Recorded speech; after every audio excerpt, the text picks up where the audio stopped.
बेटियों के टुकड़े हो रहे हैं आजकल, आपने खूब देख रहे हैं, मार कर उनके टुकड़े कर करके फेंक दिया जा रहा है। किन बेटियों के टुकड़े हो रहे हैं? उन बेटियों के जिन बेटियों के माँ बाप ने सही वक्त पर सही संस्कार नहीं दिया। काश संस्कार दिया होता और बेटियों ने संस्कार को फॉलो किया होता, चरितार्थ किया होता, तो आज उस बेटी के इतने टुकड़े ना होते, उसकी ये दुर्गति ना होती। किसी भी घटना में आप ये देखिए कि किसकी गलती ज्यादा है और किसकी गलती कम। अरे दुनिया तो आपका शोषण करने ही बैठी है, दुनिया तो आपको लूटने ही बैठी है। आपको विवेक से चलना है, क्या सही है क्या गलत है। किसी से भी प्यार कर लेना और किसी से भी प्यार करके अपने माँ बाप से ना बताना और अपने आप को ही होशियार मानना, यही बेटियों की सबसे बड़ी गलती होती है। आजकल की बेटियां अपने माँ बाप को बेवकूफ समझती हैं। कुछ बेटियां, हमारे माँ बाप तो कुछ नहीं जानते, हम बड़ी हो गई हैं, हम आत्मनिर्भर हो सकती हैं, हम सेल्फ डिपेंड हैं, हमें किसी के सहारे की जरूरत नहीं है, किसी की सलाह एडवाइस की जरूरत नहीं है, हमें कोई आवश्यकता नहीं। और उसी का परिणाम है कि 35 टुकड़े हो जाते हैं।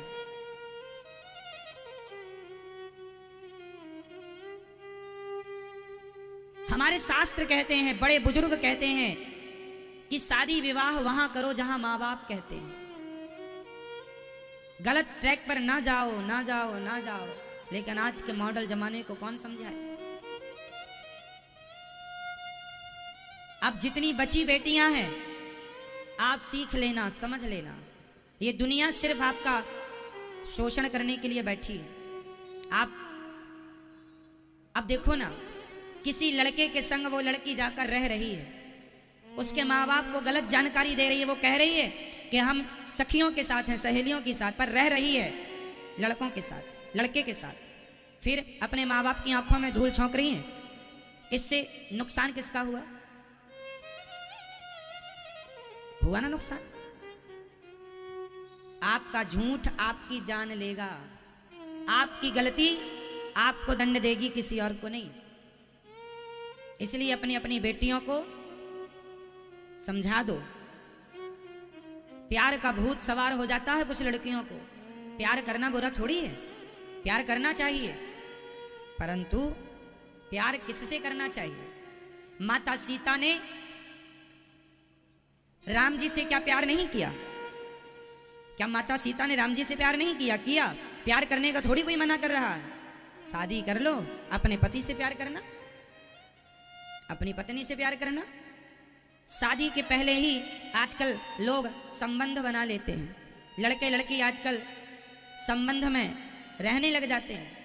अब बताइए, शादी के पहले कोई लड़की किसी पुरुष से संबंध बनाए तो ये एक पतिव्रता नारी के क्या लक्षण हैं? क्या यही हमारी भारत की संस्कृति रही है? क्या ये हमारा संस्कार है? ये संस्कार हमारे नहीं रहे। हमारे संस्कार तो ये रहे हैं, शादी के पहले हमें कोई स्पर्श ना करे और शादी के बाद हमारा पति ही हमारा भगवान है। उसके सिवा दूसरा पुरुष या तो हमारा पिता बनेगा, या हमारा भाई बनेगा, या हमारा बेटा बनेगा। ये भारत की संस्कृति रही है। ये संस्कार हर माँ बाप को अपनी बेटी को देना चाहिए। यदि दे दिया ये संस्कार, तब तो आपने अपनी बेटी को सब कुछ दे दिया। और वरना पैसे देने से कोई बड़ा नहीं होता साहब। आप करोड़ दे दे ना अपनी बेटी को दहेज में, करोड़ देने से आप बड़े बाप ना होंगे। संस्कार कितने दिए हैं आपने? इसलिए हर माँ बाप को अपनी जिम्मेदारी, आजकल के माँ बाप बेटियां और बेटा पैदा तो कर लेते हैं पर पाले पलते नहीं हैं। महाराज जी, हमारी बेटी सुनती नहीं है, हमारा बेटा सुनता नहीं है। ऐसा माहौल क्यों बना लिया है आपने अपने घर का कि आपके ही बच्चे आपकी नहीं सुनते? इसका मतलब ये हुआ कि आप असफल माँ बाप हो गए, आप फेल हैं। आप फेल हैं माँ बाप, जो फेल माता पिता है, असफल माता पिता। आपने अपने बच्चों को संस्कार देने में आप असफल रहे। वो माता पिता सब, शास्त्र क्या कहते हैं? माता शत्रु पिता वैरी, ये न बालो न पाठिता, न शोभते सभा मध्य, हंस मध्य वको यथा। वह माता पिता शत्रु हैं जो अपने बेटा और बेटी को अच्छे संस्कार नहीं देते, अच्छी शिक्षा नहीं देते। शत्रु हैं वह। माता शत्रु पिता वैरी, पिता दुश्मन है। यदि आपने अपने बच्चों को सही समय पर सही संस्कार नहीं दिए तो दीजिएगा बेटियों को संस्कार, और अपनी बेटियों को ये केस जरूर दिखाइएगा कि देख लो आंखें फाड़ फाड़ करके, जो तुम्हें प्यार का भूत सवार है। ये दुनिया, जो लड़की के 35 टुकड़े हुए, इस लड़की ने भी उस लड़के से प्यार ही तो किया था। क्या किया था? प्यार किया था। लेकिन उस लड़के के पास तो ऐसी 4 लड़कियां और थीं, उसके पास तो ऐसी 4 और थीं, तो उसने काट दिया। जिसे तुम प्यार कहती हो मेरी बेटी हो, मेरी बहनों, प्यार नहीं है, वो वासना है, वासना। कब समझोगी इतनी सी बात? सामने वाला तुमसे प्यार नहीं करता, केवल अपनी शरीर की भूख आपके द्वारा आपसे मिटाना चाहता है। आप केवल उसका शिकार हैं। आपका वो शोषण तब तक करेगा जब तक उसका जी नहीं भर जाएगा, और जी भरने के बाद उसने भी उस लड़की का खूब शोषण किया, जी भर गया, पेट भर गया तो 35 टुकड़े कर दिए। यही तो हो रहा, भर गया जी। अब उसने बनाया होगा दबाव कि हमसे शादी करो, अब जब तुमने हमारे शरीर का शोषण किया शादी करो। इसने शादी से मना किया, उसने जिद की तो इसने उसको मार दिया। ये हो रहा है। अब पता नहीं ये बहन बेटियां जरा सी बात को कितनी देर में कब समझेंगी। नहीं समझोगी तो कहीं तुम्हारी भी ये दुर्गति ना हो।